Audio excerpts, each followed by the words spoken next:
कौमी असम्बली में election act तरमीमी bill कसरत राय से मंजूर। अपोजिशन का शदीद एहतजाज। कौमी असम्बली का इजलास स्पीकर अयाज सादी की सरबराही में हुआ, जिसमें चेयरमैन कायमा कमेटी बराए पार्लिमानी अमूर ने इंतखाबात एक्ट तरमीम बिल पर कमेटी की रिपोर्ट पेश कर दी। इस दौरान इलेक्शन एक्ट तरमीमी बिल मंजूरी के लिए कौमी असम्बली में पेश किया गया, जबकि इलेक्शन एक्ट तरमीमी बिल ज़ेर कोर लाने की तहरीक भी पेश की गई, जिसे ऐवान ने मंजूर कर लिया।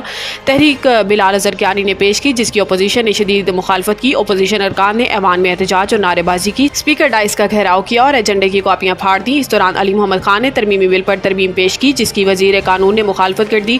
अली मोहम्मद खान ने कहा कि सुप्रीम कोर्ट ने कहा है कि PTI सियासी जमात थी, है और रहेगी। इलेक्शन कमीशन से पूछा कि क्या 39 अरकान के लिए ही PTI हलाल और 41 के लिए हराम है। हम इस तरमीमी बिल को मुस्तरद करते हैं। कानून साजी ज़रूर करें, लेकिन ये मुल्क के मुफाद में होनी चाहिए। इस कानून की साजी के खिलाफ अदालत जाएंगे। लाहौर इंसदाद दहशतगर्दी अदालत में असद उमर की तबीयत ख़राब, हॉस्पिटल मुंतकिल। साबिक वफाकी वजीर असद उमर लाहौर की इंसदाद दहशतगर्दी अदालत में पेश हुए थे, जहां इनकी तबीयत नासाज हुई। ज़राए का कहना है कि असद उमर को सीने में तकलीफ हुई, जिस पर इन्हें फौरी हॉस्पिटल ले जाया गया। असद उमर के वकील ने बताया कि साबिक वजीर अदालत में ही थे कि इनके दिल में तकलीफ हुई, जिस पर इन्हें गोद में उठाकर गाड़ी में डाला गया। असद उमर को पंजाब इंस्टीट्यूट ऑफ कार्डियोलॉजी मुंतकिल किया गया, जबकि शाह महमूद कुरैशी के साहबजादे जैन कुरैशी भी हॉस्पिटल पहुंच गए। अस्पताल इंतजामिया का कहना है कि असद उमर की हालत अब खतरे से बाहर है। बगैर नाश्ते ब्लड प्रेशर की दवा लेने से इनकी तबीयत खराब हुई। इन्हें तिब्बी इमदाद फराहम कर दी गई है, जिस पर इनकी हालत बेहतर हो गई है।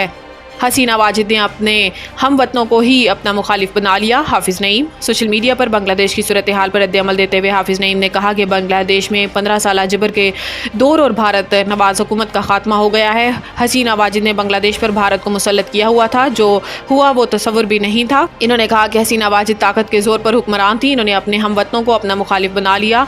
हसीना वाजिद ने भारत की मदद से अवाम को और उनकी आवाज़ दबाकर हुकूमत की। इनकी फाशिस्ट हुकूमत का खात्मा बांग्लादेशी अवाम की कुर्बानी और जदोजहद का नतीजा है।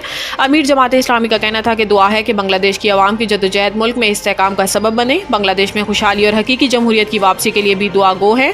याद रहे कि बांग्लादेश में एक माह से जारी पुरतशद्दुद मुजाहिरों और इनमें सैकड़ों हलाकतों के बाद बांग्लादेशी वज़ीर आज़म शेख हसीना वाजिद इस्तीफ़ा देकर मुल्क से फरार हो गई हैं। पाकिस्तान में आबादी बढ़ने का बम फट चुका, इसे कंट्रोल करना होगा। इस्लामाबाद में तकरीब से खिताब करते हुए वज़ीर ख़जाना ने कहा कि अक्टूबर में सालाना मीटिंग के दौरान IMF और वर्ल्ड बैंक में क्लाइमेट फाइनेंसिंग पर बात होगी। IMF प्रोग्राम की मंजूरी के बाद एग्जीक्यूटिव बोर्ड से क्लाइमेट फाइनेंसिंग पर भी बात की जाएगी। रवां माह के इख्तिताम तक IMF एग्जीक्यूटिव बोर्ड से स्टाफ लेवल मुआहदे की मंजूरी हो जाएगी। मोहम्मद औरंगज़ेब ने कहा कि पाकिस्तान मौसमियाती तब्दीली से मुतासरा ममालिक की फहरिस्त में शामिल है। पाकिस्तान को मौसमियाती तब्दीलियों के असरात से बचने के साथ आबादी को कंट्रोल करना होगा, क्योंकि पाकिस्तान में आबादी बहुत ज़्यादा बढ़ चुकी है। मुल्क में आबादी बढ़ने का बम फट चुका है। इन्होंने मजीद कहा कि मुल्क की मईशत को बेहतर बनाने के लिए निजी शोबे को अपना किरदार अदा करना होगा।